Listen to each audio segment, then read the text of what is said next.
ধরেন সোফা সেটটা থাকতে পারে, টিভি ইউনিট থাকতে পারে। টিভিটা যদি আপনার রেশিও অনুসারে না আসে, কম বা বড় আসে, তখন আসলে এটা সুন্দর হয় না। ফর্মাল লিভিংটা বাসার একদম শুরুতেই হয়।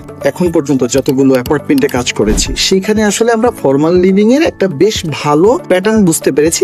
সোসাইটিতে আপনার অবস্থান কি, আপনি কিভাবে চিন্তা করছেন আপনার সোসাইটিকে নিয়ে, আপনার গেস্টদেরকে দিয়ে, আপনি আসলে ওইখানে কেমন ভূমিকা রাখেন, আপনার লাইফ স্টাইল কেমন, এই পুরো বিষয়টা না একটা ফর্মাল লিভিং কেন্দ্রিক হয়ে যায়। ফর্মাল লিভিংটাকে সাজানোর জন্য রেক্ট্যাঙ্গুলার টাইপ পেতে পারেন, স্কোয়ার টাইপ পেতে পারেন।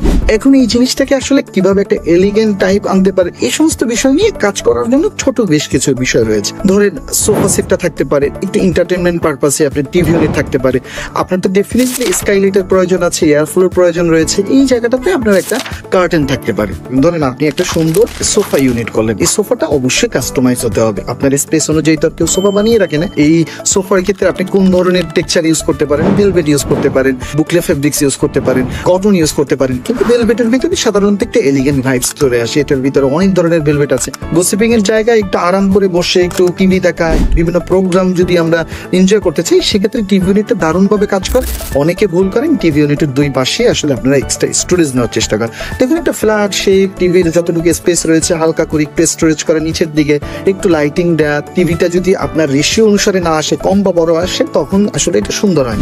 আই প্যারালালে টিভি ইউনিটটাকে সেট করার চেষ্টা করবেন, সুন্দর করে কাজ করা যায়। আবার অন্যদিকে ধরেন কার্টেনের ব্যাপারে আপনি ডে ভিশন এবং লাইট ভিশনে যেতে পারেন। ধরেন কার্টেনে হয় কি, আপনি এখন আসলে স্কাইলাইটটা চাচ্ছেন না, তখন আপনি একটা ফেব্রিক্সটা আপনার ব্ল্যাক আউট ফেব্রিক্স ইউজ করতে পারেন, একটু জিএসএমটা ভারী থাকবে। আবার ডে ভিশন আপনি পেতে পারেন, আপনি জাস্ট পর্দাটা সরাই দিলেই পাবেন। কালারের ব্যাপারটা কি হওয়া উচিত, আপনার ভিতরে তো নিজস্ব একটা পছন্দ আছে, আইভরি কালার পছন্দ করতে পারেন। কিন্তু সাধারণত হয় কি, আমরা আসলে পুরো বাসার ইন্টেরিয়রের রিদমটার উপরেই কালার প্যাটার্নটাকে মাথায় রেখে কাজ করি।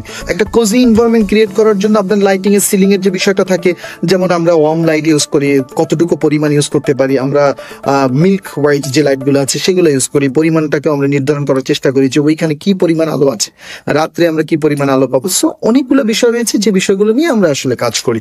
সো একটা ফর্মাল লিভিংকে আপনি অনেকভাবে চিন্তা করতে পারেন, অনেক সুন্দর করে সাজাতে পারেন। আপনার সোফা ইউনিটের পিছনে একটা সুন্দর স্পেস রয়েছে, যেখানে আমরা একটু হাইলাইটেড করতে পারি, প্যানেলিং করতে পারি, মোল্ডিং বিটের কাজ করতে পারি। সো আমাদের আসলে আপনার বাজেটের সাথে বা আপনার লাইফ স্টাইলের সাথে, আপনার থিঙ্কিং এর সাথে নানানভাবে মেটেরিয়ালসের সমন্বয় করে ফর্মাল লিভিংটাকে দারুণ করতে পারি।